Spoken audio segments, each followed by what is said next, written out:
అదే RTV app వార్తల్ని క్షణాల్లో చదివే అవకాశం ఉంటుంది. ఒక న్యూస్ పేపర్, ఒక టెలివిజన్ ఛానల్ మీ చేతుల్లో ఎప్పుడూ ఉంటాయి. ఇఫ్తార్ పవిత్రమైనటువంటి రంజాన్లో ఇఫ్తార్ పార్టీ సందర్భంగా మాట్లాడడం జరిగింది. సార్, ఈ బిల్లు వలన ముస్లిం మైనార్టీలు చాలా కోల్పోతారు, చాలా నష్టపోతారు. ఈ బిల్లుకి ఎలాగైనా మీరు ఆపాలి అంటే తక్షణం ఇఫ్తార్ విందులోనే జగన్మోహన్ రెడ్డి గారు అంజద్ బాషా గారికి ఆదేశాలు ఇవ్వడం జరిగింది. ఈ బిల్లుకు తప్పకుండా నేను వ్యతిరేకిస్తాను, ఈ బిల్లు మైనార్టీలకు వ్యతిరేకంగా ఉంది, ఈ మైనార్టీలకు వ్యతిరేకంగా ఏదొచ్చినా నేను అడ్డుకుంటాను అని చెప్పి పార్లమెంటులో కానీ రాజ్యసభలో కానీ దానికి వ్యతిరేకంగా ఓటు వేయించినటువంటి ఘనత మైనార్టీల పక్షపాతి అయినటువంటి జగన్మోహన్ రెడ్డి గారికి దక్కుతుందని తెలియజేసుకుంటున్నా.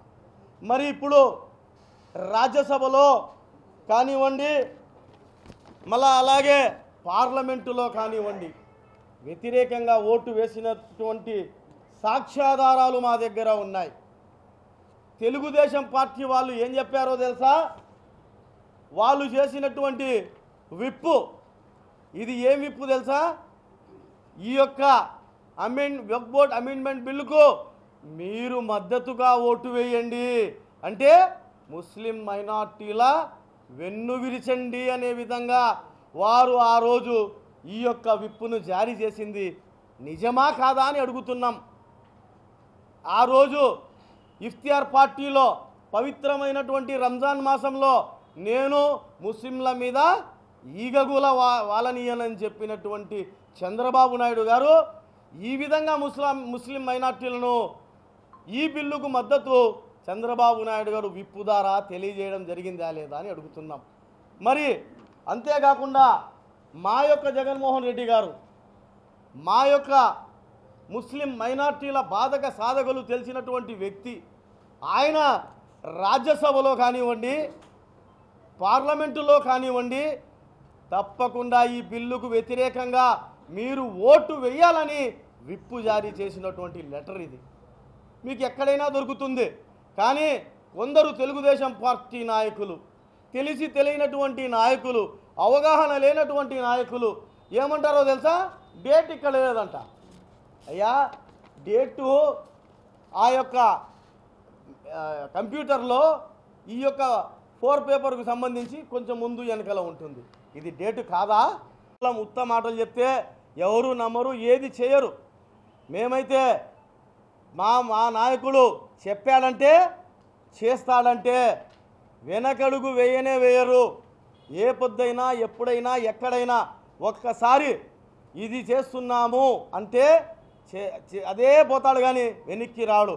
మొన్నటికి మొన్న ఎలక్షన్స్లో కూడా అన్నా ఒక అబద్ధం చెబుదాం, మేము అధికారంలోకి వస్తామంటే చెప్పలేదు. అయ్యా, చెప్పినానంటే ఆ మాట మీద నిలబడి ఉండాలా, వెనక్కి పోకూడదు అన్నటువంటి సంస్కారం కలిగినటువంటి నాయకుడు మా జగన్మోహన్ రెడ్డి గారు.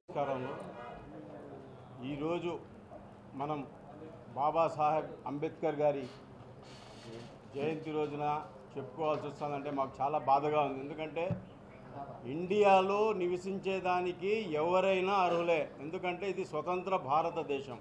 దీంట్లో ఒక సెక్యులర్ పార్టీ బీజేపీ ఏంటంటే ఒక మతానికి పనిచేస్తూ ఒక ఆర్ఎస్ఎస్ భావాలు కలిగిన వాళ్ళకే పనిచేస్తున్న ఇటువంటి పార్టీకి ఈరోజు ఆంధ్రప్రదేశ్లో దౌర్భాగ్యం ఏమిటంటే ఈ కూటమి ప్రభుత్వం జనసేన, టీడీపీ, బీజేపీలు కలిసి ఈ రాజ్యాంగానికే తూట్లు పొడిచినాయి. ఎందుకంటే ఈ వక్ఫ్ బోర్డ్ సవరణ చట్టం అనేది ఎవరి నాయనకు సంబంధించినది కాదు. ఇది ఓన్లీ ముస్లిం ఇండియన్ బోర్డ్ లాకు సంబంధించింది.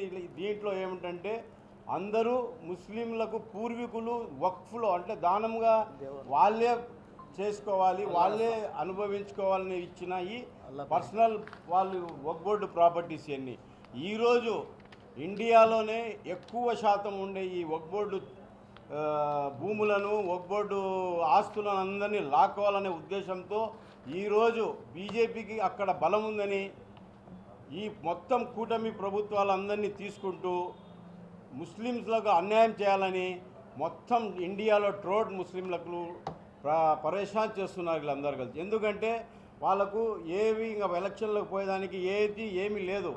ఇంకా ఈ పర్సనల్ లా ఈ వక్ఫ్ బోర్డు ఆస్తులని లాగేసుకుంటే ముస్లిమ్స్ అందరూ రోడ్ల మీద వస్తారనే ఉద్దేశంతో వాళ్ళు ఈ మొత్తం ఈ కూటమి ప్రభుత్వాలందరినీ జతకట్టుకొని వాళ్ళకు భయపడిచ్చో భయభ్రాంతులు చేసో వాళ్ళకు ఏదో ఒకటి ఈడీ అటాకో ఏదో ఒకటి చేస్తామని భయపడిచ్చి వాళ్ళందరినీ జతకట్టుకొని ముఖమ్ముడిగా ఒక పార్లమెంటులో వాళ్లకు ఒక చట్టం తెచ్చి ఒక మైనార్టీలపైనే రుద్దుతున్నారు. ఇది నేను ఒకటే చెప్తున్నా భారతదేశ ప్రజలందరికీ, దీంట్లో ముస్లిమ్స్, హిందూ, క్రిస్టియన్స్, ఇంకా మతాలు, బుద్ధిస్టులు, సిక్కులు, ఇసాయిలు అందరూ కలిసి ఉన్నారు.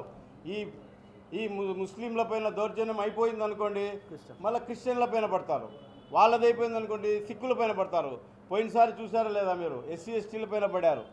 వాళ్ళు ఫైర్ చేసుకొని పార్లమెంటు చుట్టుముట్టిన తర్వాత మళ్ళీ వెనక్కి దిగారు. వీళ్ళ పరిస్థితి ఎట్టుందంటే బీజేపీ పరిస్థితి, ఈ కూటమి ప్రభుత్వంలో పరిస్థితి. ఎందుకంటే వాళ్ళ కుటుంబ వాళ్ళు ఏం చెప్తే అది వినాలా. ఎందుకంటే ఈరోజు ఒక మంచి అవకాశం టీడీపీకి, జేడీయూకి ఉన్నది. వాళ్ళు అనుకోనుంటే ఈ బిల్లు పాస్ కాదు. వాళ్ళు కూడా ముస్లిమ్స్లు కూడా వాళ్ళని ఆరాధిస్తూ ఉన్నారు. కానీ ఒక ముస్లింలకు ద్రోహం చేసే చట్టం ఈ బీజేపీ తెచ్చింది.